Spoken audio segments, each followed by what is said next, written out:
What's up, guys? Mitch from RespectMyRegion.com here with another episode of the North American Weed Tour podcast, episode 64. Thank you guys for tuning in today. And today we have a special guest joining us from Pittsburgh, Pennsylvania, Jenn from Mill Supercritical. How are you doing today, Michelle?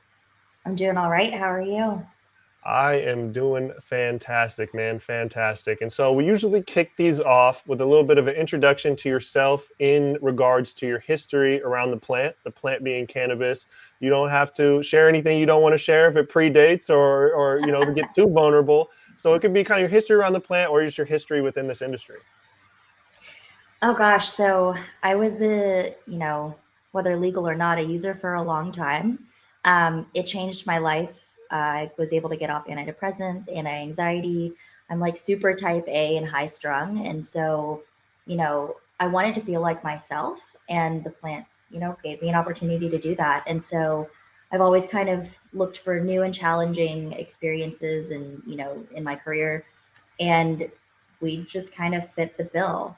And so, I met some of the guys over at Green Mill and found out what they were doing. And it was just really, really different and exciting from anything that I'd ever seen before. And so I begged for a job, and here I am. And I'm so happy to be part of this, especially because it's so new. It's this new industry, new people, new opportunities, new ways to help. And it's awesome. I really, really, really love what I do. I'm happy to be here. Yeah, no, it is definitely an exciting industry, and it's a very exciting time to be in an industry that is just like the road is being built in front of a car that is still being built is like often how I describe it, and Hmm. very few things, very few industries are this infant, and I think that just makes it so much so exciting. So, what's a little bit of the origin of Green Mill Supercritical? Obviously, you guys make CO2 extraction equipment, but what's kind of the origin of the company? So everybody that started the company was already kind of working with CO2 in some way. And we thought that, there's a huge opportunity here to just do something different. I always say thank you to my competitors for kind of paving the way and introducing CO2 as an extraction solution. But as far as Green Mill, we just want to take that and run with it and really, really improve upon what CO2 can actually do in our space.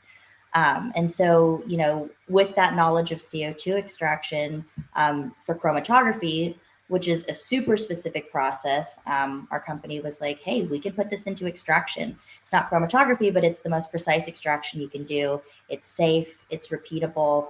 And because of the way that we design our systems and the strong platform it has just at the base, we're able to do some really, really cool stuff like real-time winterization, where we don't have to use ethanol anymore, and we don't even need to tack on the extra time to do it. And so that's just an example of, our dedication and passion to using CO2 is going to open up so many doors. And I think that this is, just the beginning, really. Absolutely, absolutely, and for the listeners out there that are more consumers and don't really quite understand the industry, when you're smoking concentrates, that is the extracted form of THC and other cannabinoids from the cannabis plant. There's a variety of methods of doing that, from butane to CO2 to solventless. Um, what are some of the common product end user products that come from your guys' equipment? So most commons probably vape pens, edibles, tinctures, shatter. You can really do it all. Live resin, something that we're going to take a crack at here in a little bit too. Typically, that's like a butane product, and so I think that it's possible with CO2. We just want to make sure that we're giving like the highest quality live resin with CO2, and not cutting any corners, or just sort of marketing it as something that we want to be competitive with, but might not actually be a true one-to-one. And what are some of the benefits of using CO2 versus other methods? Oh my gosh. There are a ton of benefits. It's low cost to operate. It's super safe, and it's probably the most natural outside of like, doing like ice water hash or something, right? Like there's nothing touching it other than CO2. And that's something that plants consume, our bodies produce.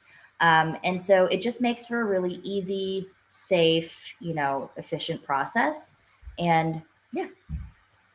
And what are some of your guys' standard product offerings you guys have right now for equipment? So right now we make extraction systems from, like a 7.5 liter, which is great for like a mom and pop operation. great for R&D or even like just like small boutique sort of things. But then we also go up to a 20 liter. And controversial opinion here, I don't think anybody really needs to go above that. Mm. There are very few people that I think have a true need to, operate these hundreds and thousand liter systems. And I think that that's been kind of what's contributed to, an oversupply of just product that's not really differentiated. I mean, you look at distillate and stuff like that, and I think I was listening to one of the episodes and somebody referred to it as hot dog water. Um, and I've heard that other places too, Everclear, whatever you want to call it. And so all of our product offerings, whether the smallest or the largest, we want to stay as true to the plant as possible so that you're getting all the full range of terpenes that people think, CO2 can't get. Or you're getting that full spectrum experience instead of stripping it down and making it something so far removed from where it really originated from. Yeah, and with and compared to butane, again, for people out there that don't understand the processes, when you make extracts through butane, you're putting butane into the product, and then it has to be burned off, or I don't know the complete technical term. I just call it burning off. Purging. Removing Yeah. the butane from the final extract. And so when I was reading about your guys's and watching the video on the real time winterization technique. I am not as familiar with all of the technical parts of extraction. I've probably been told it in laboratories many times, but I'm not an expert by any means. But what I took from it is traditional CO2 extraction, you still end up having to use a solvent in there, right? To still clean it or purge it at the end, if that's the correct term, on a traditional CO2 system. Yeah, absolutely. So to get as basic as possible, CO2 touches the plant and it takes out selectively what it wants to, extract. But that also comes with some other things like waxes, say, or, fat content. You don't really want that in your lungs most of the time. And so usually after you extract it, before you get to say your vape pen or your edible, you go into this long process. It costs a lot of money, costs a lot of time, but you're introducing ethanol, which is the opposite of what CO2 is really about, right? If we want to be natural, let's go all natural. And so now we put the plant in, CO2 hits that material at certain conditions, and what comes out goes, straight into a vape. And so you guys are saying the process, and it's a patent pending process, removes this extra needed step afterwards. Was obviously cost effective for the producer or manufacturer, but then it could also potentially be a product differentiator for the end consumer. Yeah, absolutely. I mean, obviously there's benefits to the actual processing, but think about it as a consumer. It's like I don't know, it's like organic chips versus not, or like baked Cheetos versus regular Cheetos, which I'm not going to discriminate. I like both of them. But one has, stuff that you might not want to put in your body. And it's all down to the way that it's made or what goes into it or, the processing behind it. And that's what's kind of crazy. Like right now, it's still so new, like the legal side of things, right? We're all used to kind of paying somebody, you get what you get. But now I feel like because of the way that things are moving, people should and can ask, how did this get in there? How was it made? What was it, like a year or two ago was Vapegate, and Mhm. it was a huge deal because I think it really kind of scared people into considering the fact that like you can't always trust what people say, you have to back that shit up with numbers and data. And so to me, if you have a one-step process that leaves way less room for, anything harmful to enter the production sort of stream than it would if you had like I don't know, even 3 or 4 step process, Yeah, absolutely. And so, on that tip too, with, when it comes to concentrates, consumer safety, like being able to trust quality and trust, the safety of a product and what's in a product is definitely the utmost concern for the end consumer, or it should be. So a lot of consumers, a lot of people don't care what they put in their body, and a lot of different fields and industries, Yeah. but what are some of the steps that you guys feel like you've taken on creating this equipment that ensures that it's putting out consistent quality and something that's safe on the other end? And then how do you guys work with your guys' clients and customers to ensure that they're using these machines correctly? So honestly, the biggest factor in creating that sort of like high quality product is the flower itself. Our systems, the reason why they're so trustworthy and repeatable, dependable, is because of all the automation.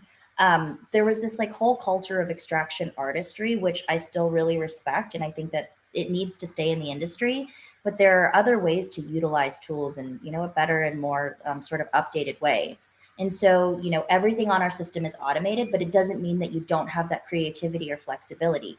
It just means that you're using a scalpel instead of a butter knife to, you know, kind of do these procedures, whatever you want to call them, because you can change temperature on the fly, and that has an effect on the way that you extract, you know, whether you're doing it quickly or if you want to do slow and low, those kinds of things. But it's also great for brands that, you know, have, I don't know, maybe a couple different states that they have product in. If we can send you a system, you know what the input is, and we can exactly match those, you know, recipes, it leads to success for everybody involved, you know, the operator and the end user, because you know exactly what you're getting. Because there is some variability. You go state to state, and you know, the effects or the taste or whatever it might be, sometimes even quality, you know, we want to make sure that we eliminate as much human error as possible. Yeah, and that's definitely a huge. I mean, I think a lot of consumers have a hard time grasping and understanding cannabis as agriculture good, and with anything that's agriculture good, certain batches are going to, even under the most pristine, controlled indoor circumstances, crop to crop is going to vary. You know, wash to Right. wash on hash is going to vary. Extraction run from extraction run is going to vary slightly. You know, it's not ever going to be without, you know, be identical to the past. But the goal is always to Exactly. make it as consistent and identical as possible. And that's definitely, you know, some of these brands that have scaled from state to state have, Hmm. you know, from consumer facing reviews have faced that issue of inconsistent quality. Right. When you guys bring new customers into the lineup or sell equipment to new people, or just I guess start exploring down that road, what are some of the first steps that you guys look at in working to make sure you have the right system for them? So I always ask them who their product is going to. And you'd be honestly probably surprised that a lot of people have no answer to that question. And so that's the most important thing, right? Like, this is the foundation, like the heartbeat of your like extraction operation. If you don't have a quality extractor or even a right sized extractor, it's going to cause ripple effects down the road for you. And so, you know, you take a look at what's been going on and you see, even if you look at the used market, you see these like massive systems or just things that aren't appropriately sized. And so I kind of do the opposite in my process. We figure out who it's going to, and then we figure out the sort of bare minimum of what we need to do. Because a lot of things are embellished in this industry. I'm sure you're aware. Mhm. Everybody kind of knows, like, I've got the best stuff, or, you know, we do the best process. But really, most people are just doing a variation of the same thing or the exact same thing, right? And so what we do is make sure that the system fits, that you're going to get the best use out of it, that it's not going to sit idle, and that, you know, it's truly going to do what they need it to do. Because if somebody comes to me and says, you know, we just want to make as much product as quickly as possible, I typically turn them away. It's not that they can't use my system, but we really, really want that high quality product at the end of the day. And so if somebody's just looking to just rip through flour, it's usually not the best fit just culturally, because we have, you know, super strong relationships with our existing customer base. I think that, you know, one of the biggest differentiators for Green Mill is that we teach our technicians how to set those recipes and truly work with that plant, instead of just saying, well, you know, here's XYZ, plug it in and see what happens and then figure it out from there. Like, no, we want to have people that can seriously utilize the system to create whatever they want to create. And we want to help them to do that. And I mean, and there's various reasons that make that style of business important. You know, it leads to more word of mouth, Hmm. leads to better case studies. Um, and so, what are some of the ways, like hands-on, once someone has equipment and they start going, or you guys stay in contact with them to make sure everything's going right, their needs are met, and what's kind of that communication with your guys' clients after systems are set up? So usually we spend a day on site with them, and then we talk probably every day for a good, like, I would say up to 2 weeks after we do an installation.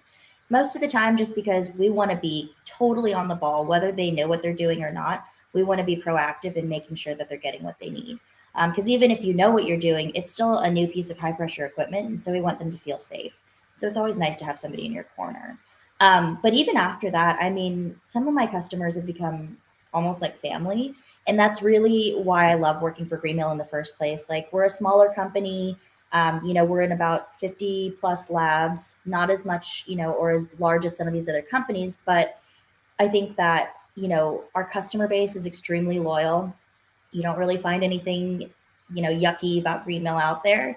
And we just have solid systems. I mean, we run our first system ever built. It's almost 6 years old, I think, over 6 years old, maybe, in our shop every day. And I think that, keeping our hands on the product and really understanding, where we can take it also helps our customers, so that we can say, like, hey, maybe you should try this out. I know that, you're trying to do a high terpene, I don't know, vape product or tincture product. And it's like, oh, that's cool. And so that's the kind of knowledge sharing that I think really is lacking in the industry. Because nobody wants to share their trade secrets, right? Nobody wants to, give anybody recipes. And I get that portion, but we're kind of at this really critical point in cannabis where if we don't start helping each other in that way, I think it's just going to hurt us in the long run. You're the second person to say that. I just said it completely different in a great way, by the way, but second person to say that this week, of that the importance of this industry. The industry comes from the black market, where you don't talk, you don't post online, you don't share. It's very secretive for good reason, but it kind of birthed from that culture, and it's bled over into legalization. And like you alluded to earlier, everyone has these high standards or thoughts of their product. And I can tell you from going to so many, I could go in a commercial facility where there's 10 grows, and I could go to each grow, and they'll all say, this is the same thing that separates us from everyone else, but they're all saying the same thing. It's very common. Exactly. But that sorry, go ahead. Oh no, I was just going to say, like, you have to believe in what you're doing, but come on. Absolutely. But the sharing of information and knowledge, like, that helps move this industry forward. And that's like what you're saying is so important. We lived so long in this stigma, this world that was riddled with a negative stigma, and nobody sharing and speaking, even pesticides and what went into product. Like, that conversation wasn't mainstream. I mean, mainstream within the cannabis industry until legalization came about. And there's still so many more conversations that once we start having them kind of collaboratively and sharing these ideas, we can keep moving that needle forward, which will bust open the ceiling for everybody involved.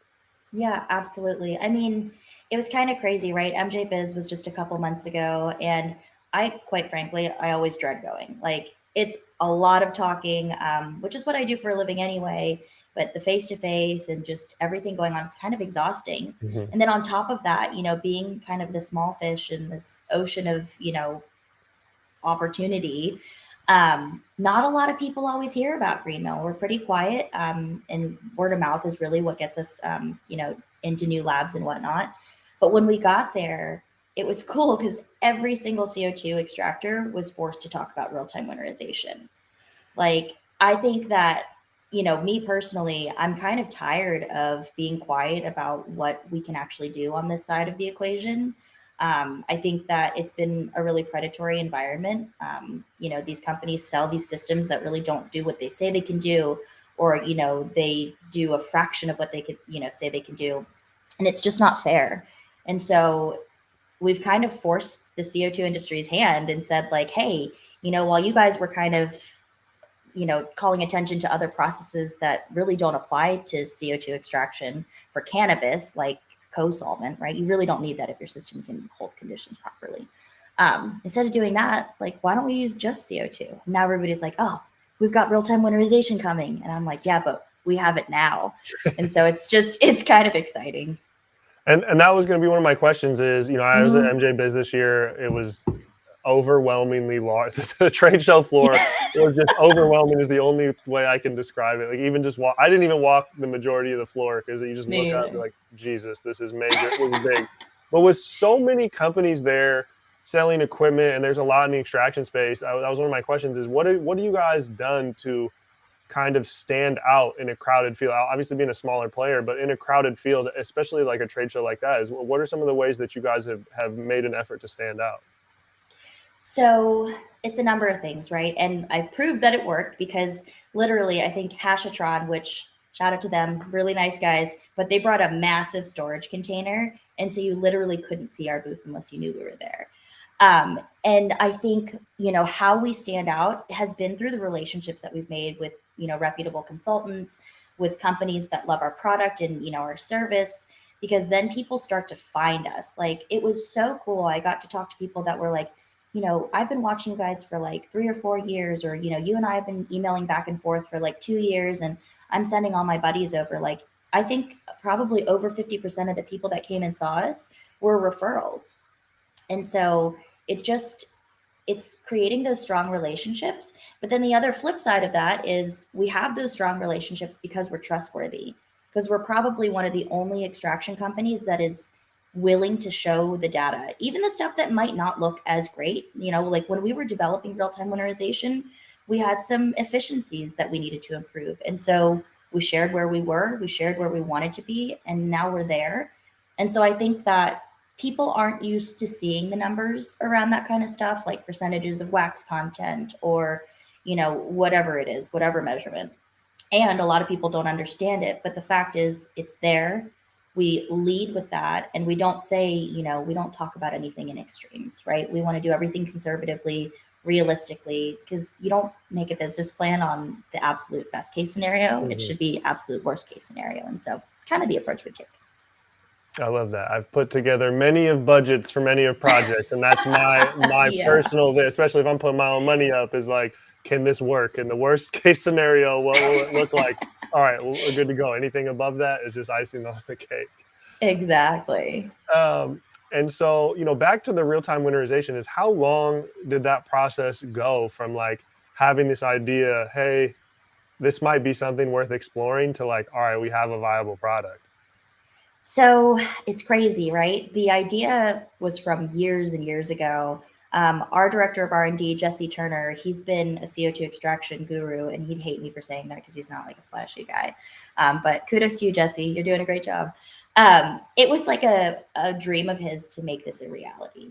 And there were actually several really large companies that were like, no, we don't need to do that because what we're doing right now works. If it ain't broke, don't fix it. But it's like, but what if we could make it infinitely better, right? And so the second Jesse was available for hire, we brought him on to Green Mill and gave him an opportunity. And so it was probably within, I would say, 4 to 6 months that we were ready to productize, which is insane. And so it really speaks to working as a team. I think like we have this really cool company culture where like one of our values is ideas over ego. Like it doesn't matter who you are, like your opinion matters. And so we all just flow really well together.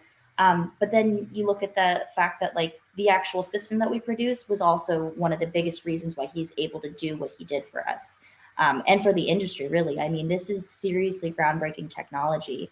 And I think it's just a matter of time before people really start to catch on that, it's not a myth, it's not a unicorn, it's here. And there's other, better things even coming down the line. And for that, just so I understand it correctly, is that something that's built in, a process that's built into the machines you guys offer, or is it an added on service or process?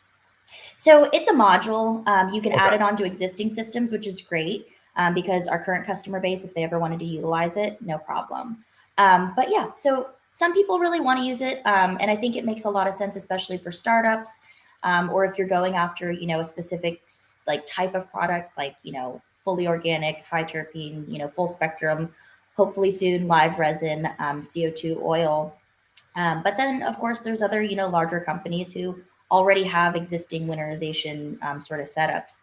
And, on a very small scale, that particular set of equipment and space is a minimum of like 150K that you have to spend. Mm-hmm. And it costs like hundreds of thousands of dollars a year to operate. And there's loss involved, right? And so even those companies that are like, it really doesn't fit for me now, those are the companies that expand into other markets. And that's when they'll bring this in. Right, because they've already invested in something. And so, Right. but that's like a thing for you. I don't know if you guys, I mean, it's probably a lot of variables to run the numbers. At what point does it break even, right? Of investing in a new module, but you save money on labor, time, process, right? It depends. Yeah. I mean, right now it's been kind of an exercise to get people to see it. And I truly think it's because it almost sounds unbelievable.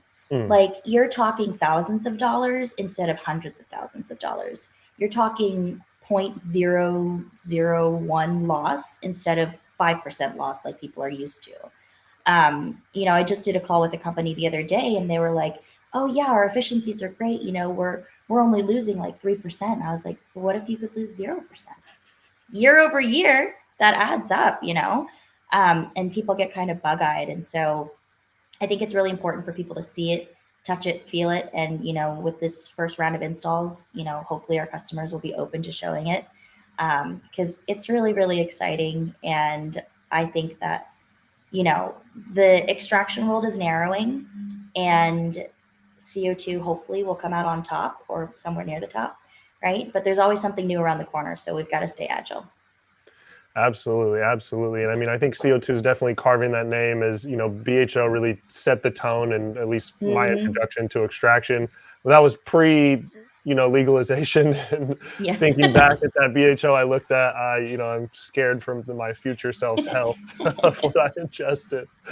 But CO2 seems to produce a much cleaner product, with less solvents, and which with the method you guys are working on, it sounds super intriguing. Again, for someone that understands a little bit of the science, it's Yeah. just super intriguing from the cost perspective. But again, the loss perspective that's startling. You guys, so you say your real deal is like 0.00. What did you say? Yeah. It's virtually none. I think we have like a 99.98 efficiency in recovering cannabinoids, which is just nuts. Um, yeah, it's great. And I mean, we're doing color remediation.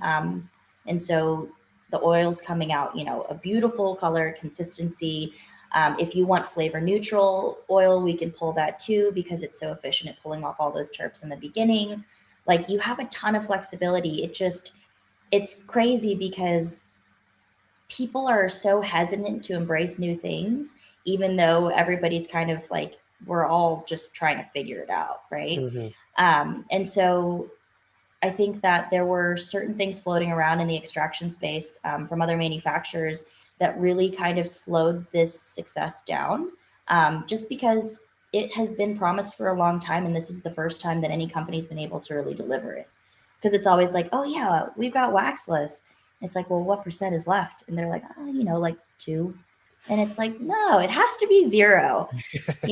I'm so tired of false advertising. It makes my job very difficult. Yeah. No, I could definitely see that. So for you guys with bringing on new clients and new business, are you Mhm. guys seeing more traction in new and emerging markets, or is it more of the existing markets?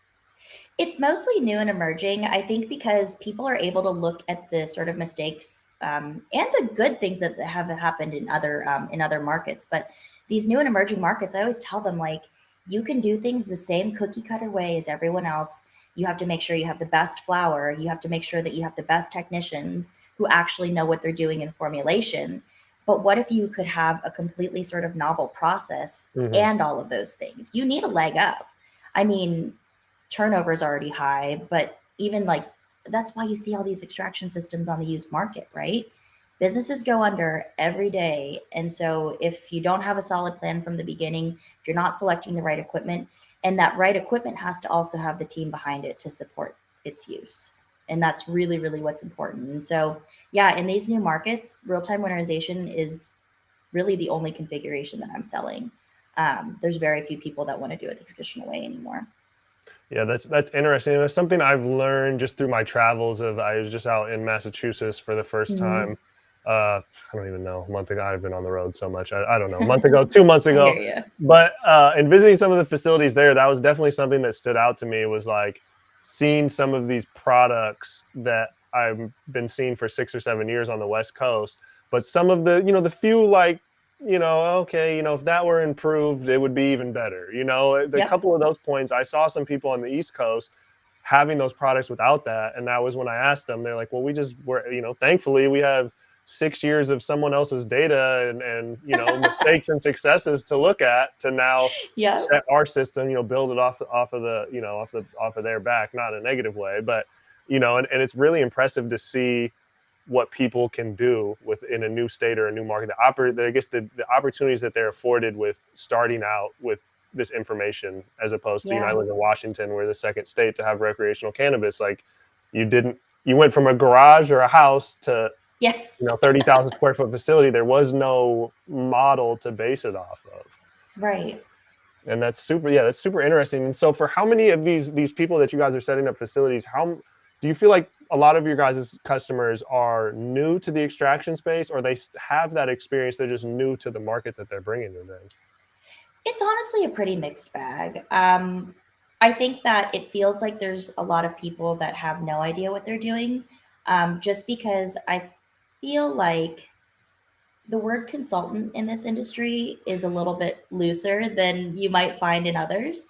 And so, even these experienced teams, sometimes they're one of the more difficult customers to work with because they come with some habits that maybe don't work with our process, or mentality around how we do this type of extraction.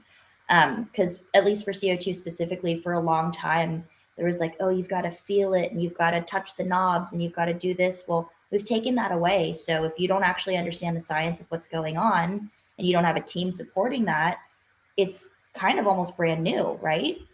It's a totally different way of doing this. And so, the new guys that do come on board, which there are quite a few of them, I think the way that we teach and the way that we're so hands on is really exciting to see them grow. I mean, take Massachusetts, for example, super competitive market.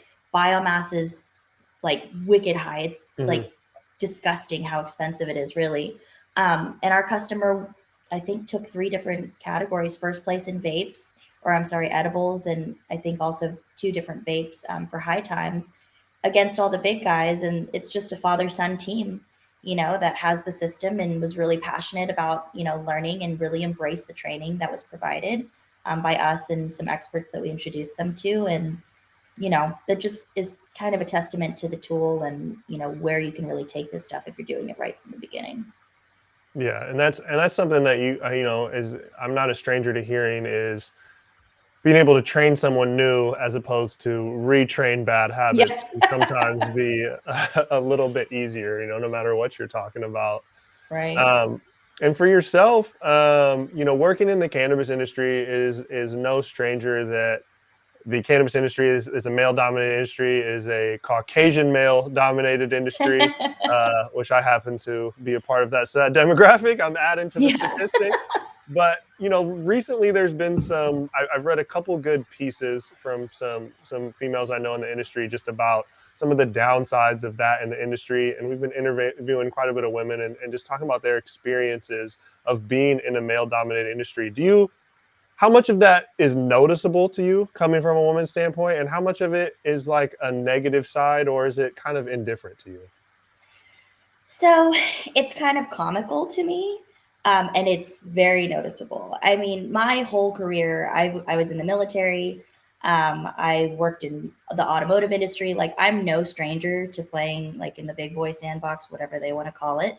But in my personal experience in cannabis, I laugh because I've literally had people come up to our booth. It was like 2019 MJ Biz, and they were like, "Well, I want to talk to the dude in charge." And I was like, "Okay, well, that's me." And they were like, "No, no, no, like the dude." And I was like, "All right." And the closest guy standing near me was our supply manager, who has like no idea how to operate the system. And they're asking him all these questions. And he's literally turning to me like, "Michelle, what pressure ranges does it hold? Michelle, what can you do here?" And I'm giving him the answer. And then he's spitting it back to them. And so maybe the industry's changing because nobody asked to talk to the dude this year. They were asking to talk to me. And so that was kind of exciting. But it's just like anything else, right? Like, that's just kind of the nature of any workforce these days. And as a woman, it's really exciting to be at the forefront of not only like this exciting technology, but also just representing, minority groups. And it's just, I don't know, it's part of what drives me. My grandma recently passed, and like, it's just been more and more apparent to me how much of an impact she had on my life, Hmm. because you can't be 40 years old and move to a brand new country, speaking no English, with six daughters, and make it without like that kind of gumption. And I think that that's really what I want to bring to Green Mill and the industry in general, is just like, we can grind it out, but it'd be nice if we could all make it a little easier on each other too. Absolutely. And for me, dude is a non-gender conforming term. I call inanimate objects dude, Yeah. So, but that is definitely sad, and it's we've heard a lot of these stories. And it seems, I've been interviewing, most of the women I've been interviewing and talking about this, like either come from a similar background where they've been in male Mm-hmm. dominated industries where they're like, yeah, I notice it, but like it's my average everyday life. And I always feel like Mm-hmm. so guilty for being a man when these conversations Oh, happen. I'm like, God damn it. Why did these guys have to be like this? So just, I laugh because it's just like, so it's disrespectful. uncomfortable, and Yeah. it's funny, honestly. Like, it's not funny, but it's just like, it's like that, like, kind of nervous Yeah. laugh. Like, is this really happening? I just can't comprehend that's how someone would actually operate. So for for you coming from these other industries to cannabis, like what is it about cannabis? I mean, you shared a little bit at the start of just your Mhm. passion around the plant, but what is it about cannabis that really stands out in terms of like this is an industry that you're like, this is my home. I like this industry as opposed to these other industries. Like what's kind of been the differentiator for you? Um, I feel like there's a chance to be somewhat of a pioneer. And like, you could go into, say, cars, but you really can't do much better because it's already all kind of been figured out. Cannabis is a totally new frontier. But then you think about it too, and there's this natural segue from, cannabis legalization to psychedelics. And that's also a huge opportunity. And I think it'll be really exciting to see what psychedelics take from cannabis and change in the way that they sort of grow up their industry. And I would hopefully like to be a part of that at some point. And so I love both. But yeah, cannabis is just, it's mm, it's just new, and that's terrifying, but I kind of like that. I might be a little sick in the head for it. No, the opportunities are endless, and Yeah. cannabis has been like this community based, like the community is what used to share in cannabis pre-legalization. The community, Mhm. and I sound like a broken record now because I've said the same thing a lot of times lately, but the community is what brought this from a plant into an actual, made it into an industry, push legalization. The community Yeah. aspect has been so important to this. And it's about, people talk about righting wrongs and making, I don't know, turning this thing legal, right, and being on the right side of history. But back to just representation and stuff, what are some things that you feel like are important for this industry to keep in mind to stay on not only the right side of history of just destigmifying the plant, but also making sure that we play the right role in equality and just equal representation across race and gender? Oh gosh. That's a deep Um, question, so don't It is a deep question. I mean, you already really see it happening. There's all these opportunities for just new companies to start, women owned companies, veteran owned companies, minority owned companies, and I think that that's just like the most basic way to kind of answer it is you start something new, you say, I'm going to make a commitment to, broadening those opportunities for, underrepresented people, and then you stick to it. It's the bullshit that like Chick-fil-A does, every Pride month. Like, every company's like, oh, Pride, Pride, Pride, and then it just disappears. Hmm. But if you're able to just build it from the ground up instead of having to kind of slap a band-aid on something that's already messed up, I think that we have a higher chance of success in inclusion and diversifying. Yeah, no, those are great points. I think it's up to the industry to right its own, right the Hmm. wrongs that have been done by the war on drugs and beyond just a marketing, like you said, like with Pride Month, beyond just a marketing standpoint of like Right. people really doing the right thing. We see social equity is such a huge topic on the east for some reason on the East Coast. Again, Hmm. I live in Washington. We've been around, I don't know, legal weed 7 years at this point. They're somehow figuring out a way to put out social equity now, 7 years in the game. They're going to fuck it up royally. I would bet a lot of money on it. But the East Coast, the East Coast, I like. A lot of people have said this. I don't know how to say it exactly, but the statement of we can't talk about legalization without talking about righting the wrongs of the war on drugs, which they say that conversation needs to happen hand in hand rather than legalize and then have the conversation after. And Exactly. I will point to my home state as a prime example of why you actually do a disadvantage. So with all this chatter of social equity, do you feel like a lot of it in this industry is just from the marketing standpoint, or you feel like there's a lot of people really looking to make progress and do right? No, I think that I've, at least in the connections that I've been able to make, there are some really seriously genuine people in cannabis. I think that there's like a common struggle that we all have in just like getting this off the ground. And so it's humbling, and, it really brings out like a sort of, I don't know if you'd want to call it sensitive, but we have to give a shit about each other a little bit more than other places. And so, yeah, I just, it's really exciting to know that we can all be a part of that. But like you said, we have to make sure that like it isn't marketing. I'm sure that there's companies in cannabis that are like that, but I don't think it's nearly as much of an issue as it is, outside of our world. Yeah. I think again, as it goes back to, this is a community, and the community's got to make sure it's looking out for it. And thankfully, there are Mhm. quite a bit of people out there that are. It's got to continue to amplify those voices and these platforms. Back to the world of extraction. What do you feel like is the next kind of phases and steps in the extraction side of this business? I think that it'll just be cutting out more and more steps, really. Who wants to spend $1 million to start a lab? What if you could do it with just a couple pieces of equipment? And not only just sort of shrinking down the lab size, but also just sharpening the tool even more. You go from one version to the next version, it just gets better and better and better.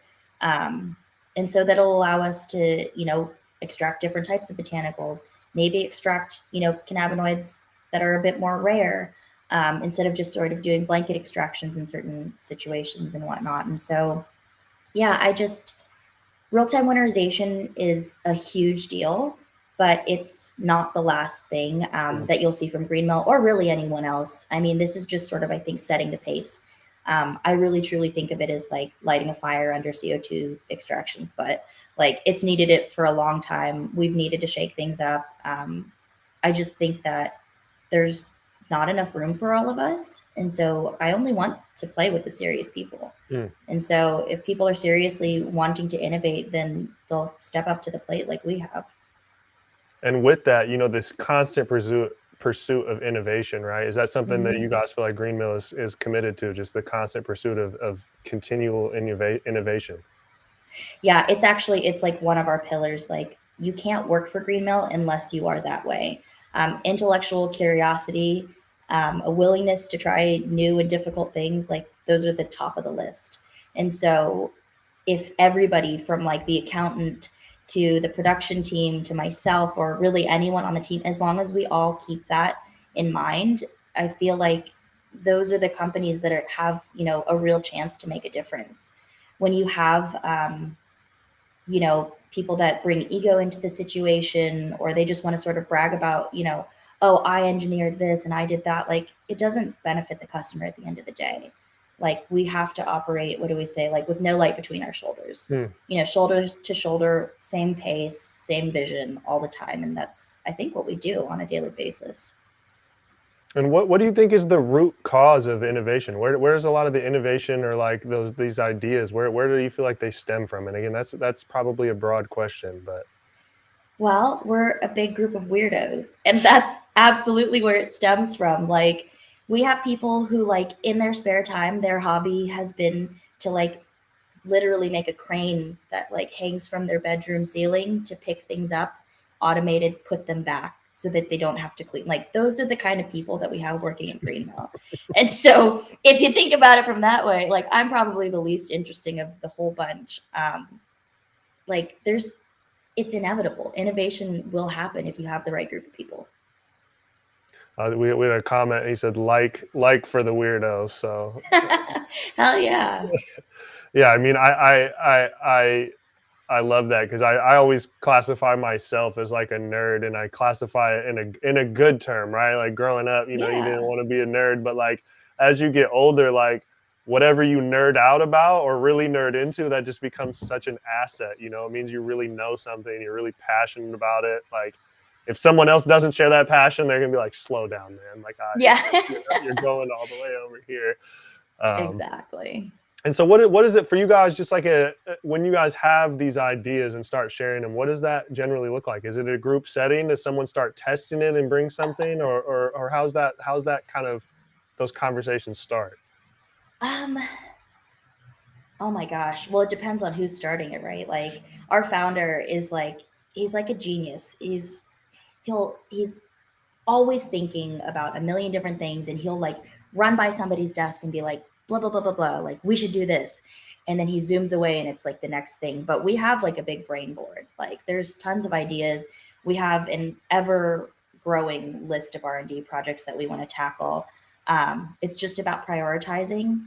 And so I think honestly a challenge of working with a group of people like this is, how do we prioritize so that the customer benefits first, Mm. and it's not just like a fun sort of thing. And so we have to have extreme focus when we're doing these types of like this type of R&D planning. So there's a lot of like structured meetings around it, which isn't always fun, but you're talking about fun stuff, so it makes it worth it. Yeah, I can only imagine. I mean, I know with any business, we dwell in the world of content, which I always explain is like just never ending. There's never like a cap where you're like, oh, this is our ideal. Like it's always forever increasing infinitely. But some of those whiteboards or notepads, they get so long and it's difficult to, all right, how do we bump something out or move it up? But I love that you guys think like customer first. Coming up with Hmm. creative ideas and innovating is great, but then looking at that and seeing what's going to impact our customers the Yeah. most, and I that's what. mean, it has to make sense, right? Like the equipment already costs a lot. And you think about it, any improvement is going to be probably a bump up in cost or build material or something. And people are going to feel that on the other end. And so if we're going to make an improvement, I have to feel honest in asking somebody to invest in it. It's not like I want the system to like flip around automatically or wheel itself down the hallway. Like that's not useful. But, going from a 45-minute changeover time between sessions to a 3-minute changeover time, that's useful. That's worth investing in. And so those are the kind of things where it's like, there's a lot of cool things that we could do. We could probably make a spaceship if we wanted to, but we don't need that. We just need to pull oil out of plants the best that we can, so that we get an excellent experience at the end of the day. And then with your guys' CO2 extraction, are you guys simply just focused on the cannabis space, or you guys also dive into other industries as well? Right now, our focus is cannabis, just because I think that that's where my passion is, and Mhm. I'm sales. But honestly, it's where we get the most like inquiry from. But hops, we have a pretty big presence there, with some profound companies doing that. And then there's other nutraceutical companies, so essential oils and whatnot. Mm. It's been a little bit slower on that front because I think that there are other way less expensive, more traditional ways of doing it. But take agar wood, for example. It's basically this really cool wood that gets like infected through this natural process, and the infection creates this oil. It's called oud oil at the end. And it's very, very low quantity in the actual wood. And so the extraction process has always been a bit inefficient, and there's also not a lot to pull out. So we recently did an experiment with it and yielded incredible results. Mm. And now it's crazy. We went from having like maybe one inquiry about agar extraction or agarwood extraction, I don't know, every 9 months, to I get one maybe once every couple weeks. Hmm. And so I'm starting to see a shift. I think that people are starting to notice that there are better ways to do it. And even from that sort of side of things, like take oud oil extraction, right? Like there's a lot of family businesses that are extracting that way. And so the parents were running those operations. But now I think we're getting to the age where, 30-year-olds are coming in and saying, all right, pops, we gotta improve our process and improve our product, and probably look at some new technology. So it's cool to be a part of that too.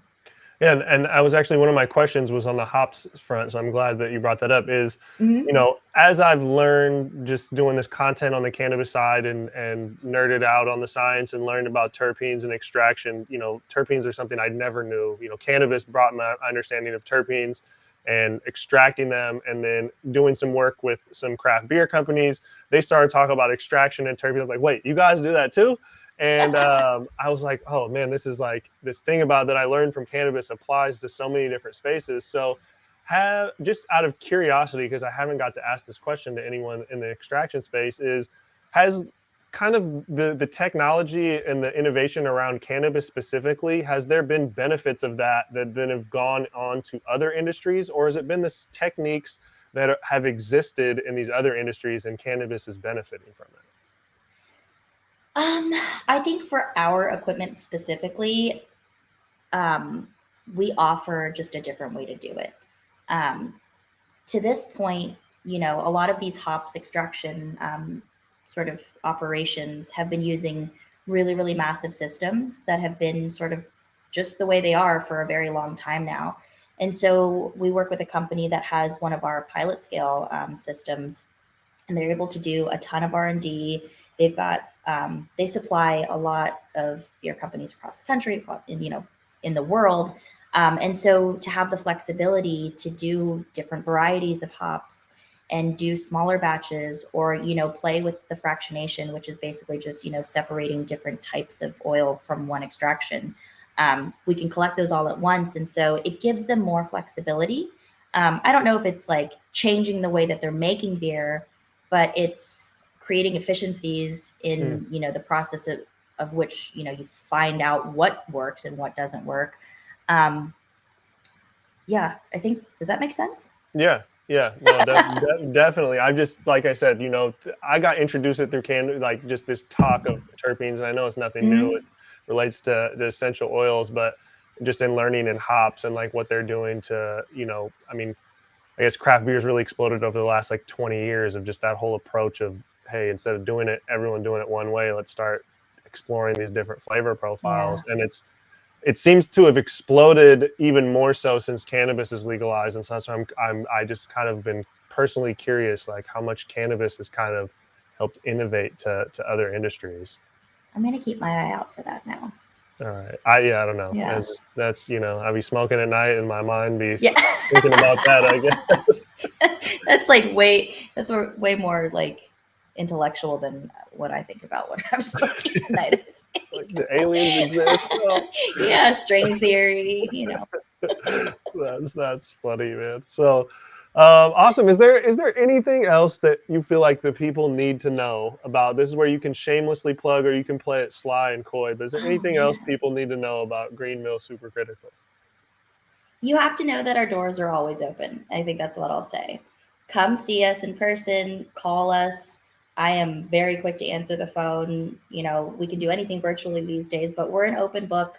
I think that, people don't know what questions to ask. So don't feel shy in not knowing anything. That's literally what we're here for, is to make sure that people are aware of all the options they have, so that, people can start to improve processes, and hopefully we'll learn from craft beer, right? Like that's where cannabis is headed. The Budweisers and whatnot, there's going to be a handful, and then people are really, really, really going to have to get boutique with this in order to, survive, really. And so come learn how it's done before it's too late, I guess. Yeah. Well, you seem to have an open door policy for the questions. So you guys reach out. Their website is greenmillsupercritical.com. Is that the best place to go get in contact with you guys, or you got an email you want to plug, or? Yeah, my email is just Michelle, Michelle at greenmillsupercritical.com. You can thank our marketing director for the extremely long domain name. It's all right. It's not bad.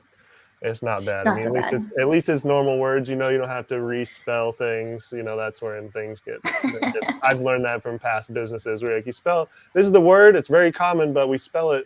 What we thought was creative, but then when I have to explain it every time, it's Just a not creative nuisance. anymore. Yeah. So awesome. Well, I really appreciate you, Michelle, having this conversation, explaining, some of the stuff I'm just personally wanted to learn. So whether the listeners out there got anything from it or not, I don't care. I got something out of it, but I'm sure they did as well. So I really appreciate you sharing your expertise. Thanks for having me. This was a lot of fun. Awesome. Well, hopefully I'll catch you out in Pittsburgh at some point, and we'll stay in contact. Hope so. Awesome. Well, thank you guys. This is the North American Weed Tour podcast, episode 64.